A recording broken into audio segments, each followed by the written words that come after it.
Segunda parte. Valakenta. De los Valar. Historia de los Valar y los Maiar según el saber de los Eldar. En el principio Eru, el único, que en la lengua élfica es llamado Ilúvatar, hizo a los Ainur de su pensamiento, y ellos hicieron una gran música delante de él. En esta música empezó el mundo, porque Ilúvatar hizo visible el canto de los Ainur, y ellos lo contemplaron como una luz en la oscuridad. Y muchos de entre ellos se enamoraron de la belleza y la historia del mundo, que vieron comenzar y desarrollarse como en una visión. Por tanto Ilúvatar dio ser a esta visión, y la puso en medio del vacío, y el fuego secreto fue enviado para que ardiera en el corazón del mundo, y se lo llamó Ea. Entonces aquellos de entre los Ainur que así lo deseaban, se levantaron y entraron en el mundo en el principio del tiempo. Y era su misión acabarlo, y trabajar para que la visión se cumpliese. Largo tiempo trabajaron en las regiones de Ea, de una vastedad inconcebible para los elfos y los hombres, hasta que en el tiempo señalado se hizo Arda, el reino de la tierra. Entonces se vistieron con las galas de la tierra, y allí descendieron y moraron. A los grandes de entre estos espíritus los elfos llaman Valar, los poderes de Arda, y los hombres con frecuencia los han llamado dioses. Los señores de Valar son 7, y las Valier, las reinas de los Valar, son 7 también. Estos eran sus nombres en la lengua élfica tal como se la hablaba en Valinor, aunque tienen otros nombres en el habla de los elfos de la Tierra Media. Y muchos y variados entre los hombres. Los nombres de los señores son estos, en debido orden: Manbe, Ulmo, Aule, Orome, Mandos, Lourien y Tulkas. Y los nombres de las reinas son Barde, Yavanna, Niena, Baire, Vana y Nese. Melkor ya no se cuenta entre los Valar, y su nombre no se pronuncia en la tierra. Manbe y Melkor eran hermanos en el pensamiento de Ilúvatar. El más poderoso de los Ainur que descendieron al mundo era en un principio Melkor. Pero Manbe es el más caro al corazón de Ilúvatar y el que comprende mejor sus propósitos. Se lo designó para ser, en la plenitud de los tiempos, el primero de todos los reyes, señor del reino de Arda y regidor de todo lo que allí habita. En Arda su deleite son los vientos y las nubes y todas las regiones del aire. Desde las alturas hasta los abismos, desde los confines superiores del velo de Arda hasta las brisas que soplan en la hierba. Lo llaman su limo, señor del aliento de Arda. Ama a todas las aves veloces de alas vigorosas, y ellas vienen y van de acuerdo con lo que él ordene. Con Manbe habita Barde, la dama de las estrellas, que conoce todas las regiones de Ea. Demasiado grande es la belleza de Barde para que se la declare en palabras de los hombres o de los elfos. Pues la luz de Ilúvatar vive aún en su rostro. En la luz están el poder y la alegría de Barde. Desde las profundidades de Ea, acudió en ayuda de Manbe. Porque a Melkor lo conoció antes de la ejecución de la música, lo rechazó, y él la odió, y la temió más que a todos los otros hechos por Eru. Manbe y Barde rara vez se separan y permanecen en Valinor. Los palacios se alzan sobre las nieves eternas, en Oyolose, la más alta torre de Taniquetil, la más elevada de todas las montañas de la tierra. Cuando Manbe asciende allí a su trono y mira enfrente, si Barde está a su lado ve más lejos que otra mirada alguna. A través de la niebla y a través de la oscuridad y por sobre las leguas del mar. Y si Manbe está junto a ella, Barde oye más claramente que todos los otros oídos el sonido de las voces que claman de este a oeste. Desde las colinas y los valles, y desde los sitios oscuros que Melkor ha hecho en la tierra. De todos los grandes que moran en este mundo, a Barde es a quien más reverencian y aman los elfos. La llaman Eiberet, e invocan su nombre desde las sombras de la Tierra Media y la ensalzan en cantos cuando las estrellas aparecen. Ulmo es el señor de las aguas. Está solo. No habita mucho tiempo en parte alguna, sino que se traslada a su antojo por las aguas profundas alrededor de la tierra o debajo de la tierra. Sigue en poder a Manbe, y antes de que Valinor fuera hecha, era el más próximo a él en amistad. Pero después, raras veces asistía a los consejos de los Valar, a menos que se debatieran muy grandes asuntos. Porque tiene siempre presente a toda Arda y no necesita lugar de descanso. Además no le agrada andar sobre la tierra y rara vez viste un cuerpo, a la manera de sus pares. Cuando los hijos de Eru llegaban a verlo, sentían un gran terror, pues la aparición del rey del mar era terrible, como una ola gigantesca que avanza hacia la tierra.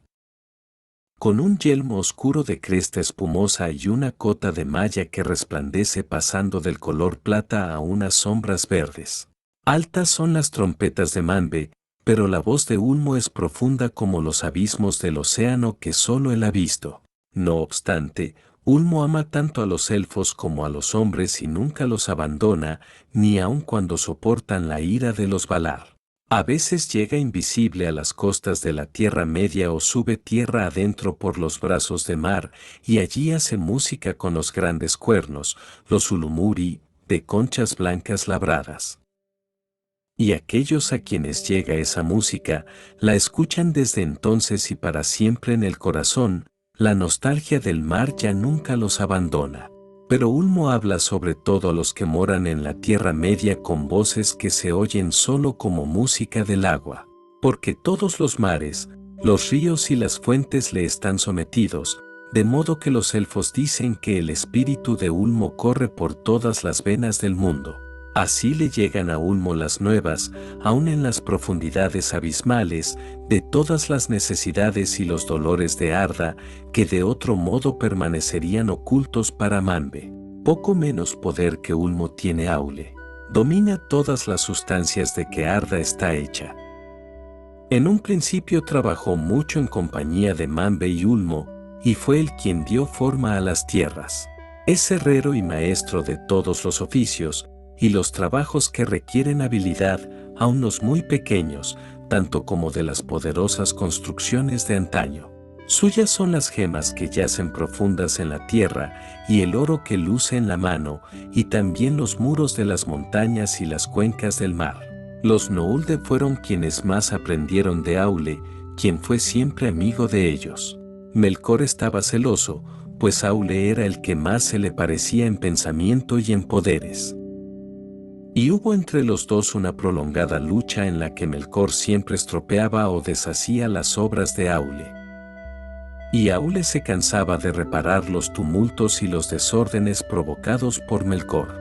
Ambos, también, deseaban hacer cosas propias que fueran nuevas y que los otros no hubieran pensado, y se complacían en las alabanzas de los demás. Pero Aule fue siempre leal y sometía todo lo que hacía a la voluntad de Eru, y no envidiaba la obra de los otros, sino que buscaba y daba consejo. Mientras Melkor se consumía en envidias y en odios, hasta que por último nada pudo hacer, salvo mofarse del pensamiento de los demás, y destruir todas sus obras, si le era posible. La esposa de Aule es Yavanna, la dadora de frutos. Es amante de todas las cosas que crecen en la tierra, y conserva en la mente todas las innumerables formas. Desde los árboles como torres en los bosques antiguos hasta el musgo de las piedras o las criaturas pequeñas y secretas del Mo. Entre las reinas de los Valar, Yavanna es la más venerable después de Barde. En forma de mujer es alta y viste de verde, pero a veces asume otras formas. Hay quienes la han visto erguida como un árbol bajo el cielo, coronada por el sol, y de todas las ramas se derramaba un rocío dorado sobre la tierra estéril que de pronto verdeaba con el trigo, pero las raíces del árbol llegaban a las aguas de Ulmo y los vientos de Manbe hablaban en sus hojas. En la lengua eldarín la llaman Kementari, reina de la tierra. Los Feanturi, los amos de los espíritus, son hermanos, y con mucha frecuencia responden a los nombres de Mandos y Lourien. Sin embargo, estos son los nombres de los sitios en que habitan, y ellos en verdad se llaman Namo e Irmo. Namo, el mayor, habita en Mandos, en el oeste de Valinor. Es el guardián de las casas de los muertos, y convoca a los espíritus de quienes tuvieron una muerte violenta. No olvida nada, y conoce todas las cosas que serán, excepto aquellas que aún dependen de la libertad de Ilúvatar. Es el juez de los Valar, pero condena y enjuicia solo por orden de Manwe. Vaire la tejedora es su esposa, que teje todas las cosas que han sido alguna vez en el tiempo en tramas de historias, y las estancias de Mandos, más amplias a medida que transcurren las edades, se adornan con ellas. Irmo, el menor, es el patrono de las visiones y los sueños.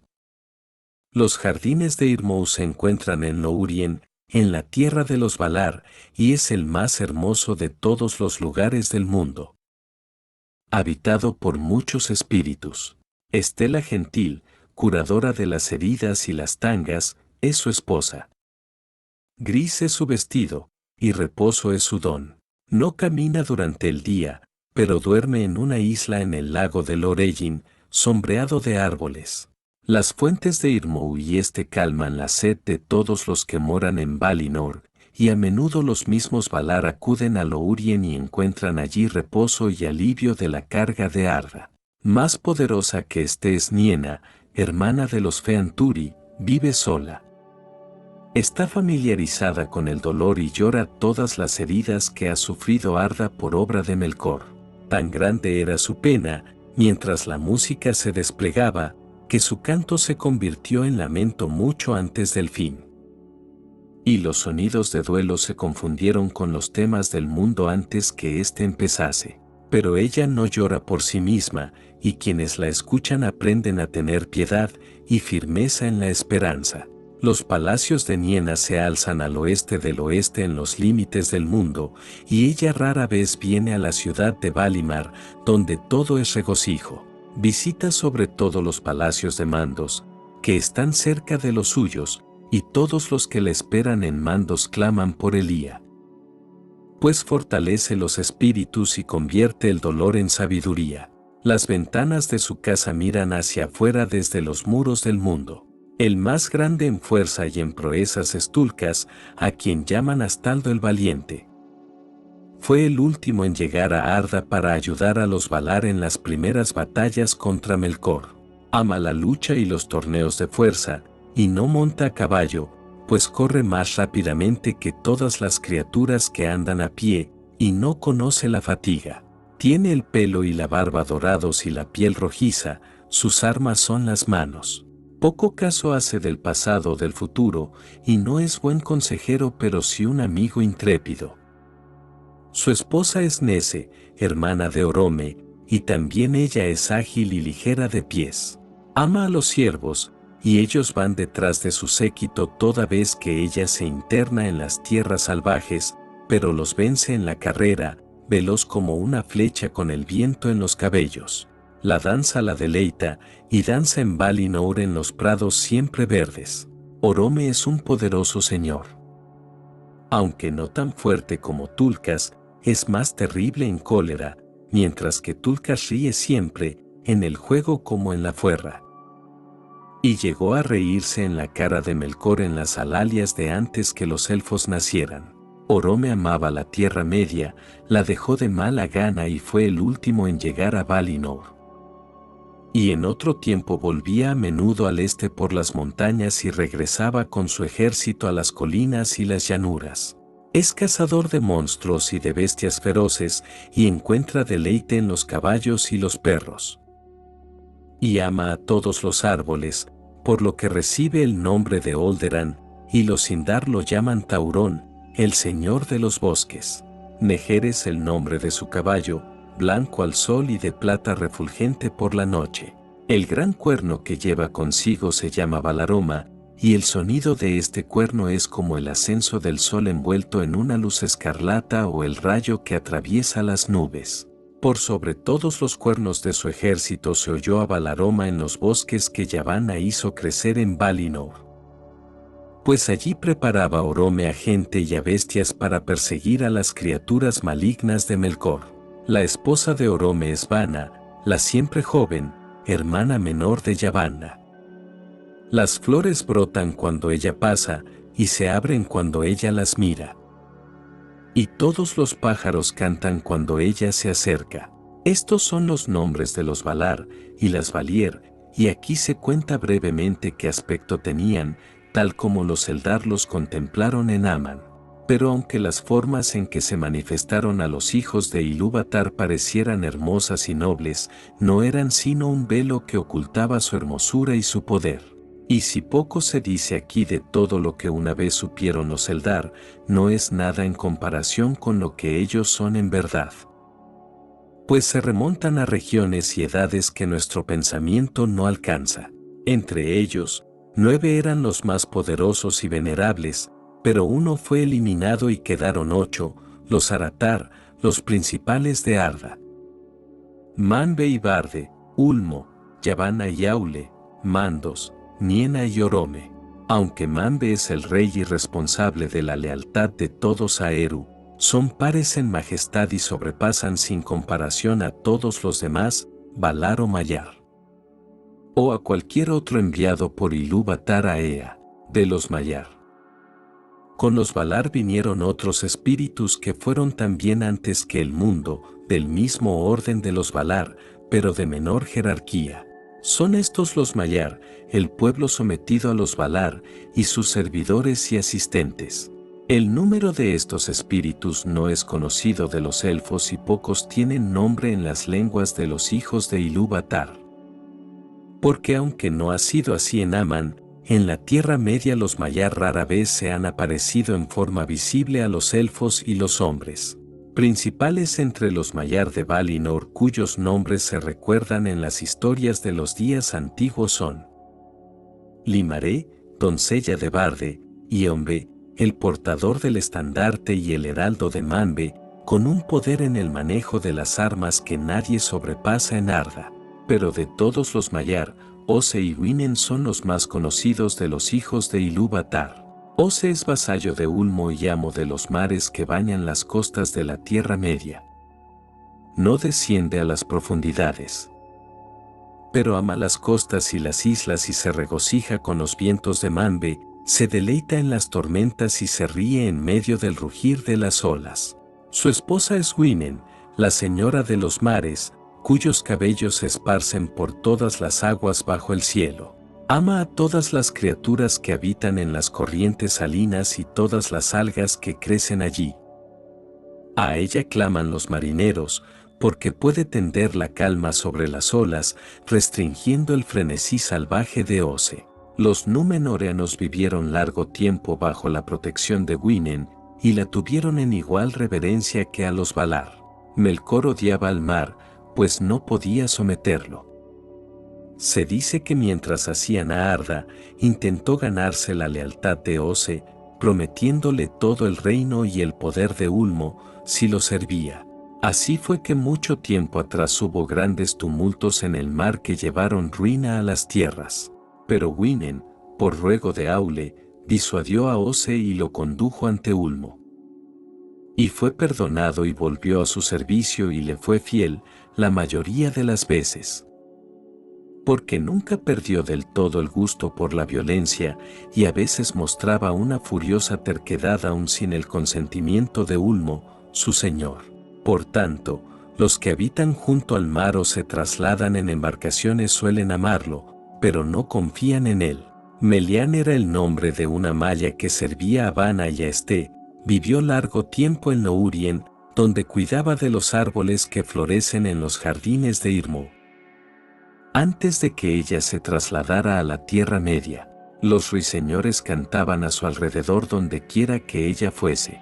El más sabio de entre los Maiar era Olorin. También él vivía en Lórien, pero sus caminos lo llevaban a menudo a casa de Niena, y de ella aprendió la piedad y la paciencia. De Melian mucho se dice en el Quenta Silmarillion. Pero de Olorin nada cuenta ese relato, porque aunque amaba a los elfos, andaba entre ellos invisible o con la forma de un elfo. Y ellos desconocían el porqué de aquellas hermosas visiones, o la impronta de sabiduría que él les ponía en el corazón. Más tarde fue amigo de todos los hijos de Ilúvatar, y compadeció sus sufrimientos, y quienes lo escuchaban despertaban de la desesperación, y apartaban las aprensiones sombrías de los enemigos. Último de todos se inscribe el nombre de Melkor, el que se alza en poder. Pero ha perdido ese nombre a causa de sus propias faltas, y los Noulde, que de entre los elfos son los que más han sufrido su malicia, nunca lo pronuncian y lo llaman en cambio Morgoth, el enemigo oscuro del mundo. Gran poder le concedió Ilúvatar y fue coevo de Manbe. De los poderes y el conocimiento de todos los otros Valar, tenía él una parte, pero los volcó a propósitos malvados. Y prodigó su fuerza en violencia y tiranía. Porque codiciaba a Arda y a todo lo que había en ella, deseando el reinado de Manbe y tener dominio sobre los reinos de sus pares. Desde los días de esplendor llegó por arrogancia a despreciar a todos los seres con excepción del mismo, espíritu estéril e implacable. Cambió el conocimiento en artes sutiles, para acomodar torcidamente a su propia voluntad todo lo que deseaba, hasta convertirse en un embustero que no conocía la vergüenza. Empezó con el deseo de la luz, pero cuando no pudo tenerla solo para él, descendió por el fuego y la ira a una gran hoguera que ardía allá abajo, en la oscuridad. Y fue la oscuridad lo que él más utilizó para obrar maldades en Arda, e hizo que la gente de Arda tuviese miedo de todas las criaturas vivientes. Sin embargo, tan grande era el poder de su levantamiento, que en edades olvidadas contendía con Manbe y todos los Valar. Y por largos años tuvo a Arda sometida en la mayor parte de las regiones de la tierra. Pero no estaba solo, porque de entre los Maiar, muchos se sintieron atraídos por el esplendor de Melkor en los días de su grandeza, y permanecieron junto a él hasta el descenso a la oscuridad. Y después corrompió a otros y los atrajo con mentiras y regalos traicioneros. Terribles entre ellos eran los Valar-Aukar, los azotes de fuego que en la Tierra Media recibían el nombre de Balrogs, demonios de terror. Entre sus servidores con nombre, el más grande fue ese espíritu a quien los Eldar llamaron Sauron o Gortaur el Cruel. Se lo contó al principio entre los Maiar de Aule, y fue siempre una figura poderosa en las tradiciones de ese pueblo. En todos los hechos de Melkor el Morgoth en el reino de Arda, en las vastas obras que él edificó y en las trampas que tendía, Sauron tuvo parte.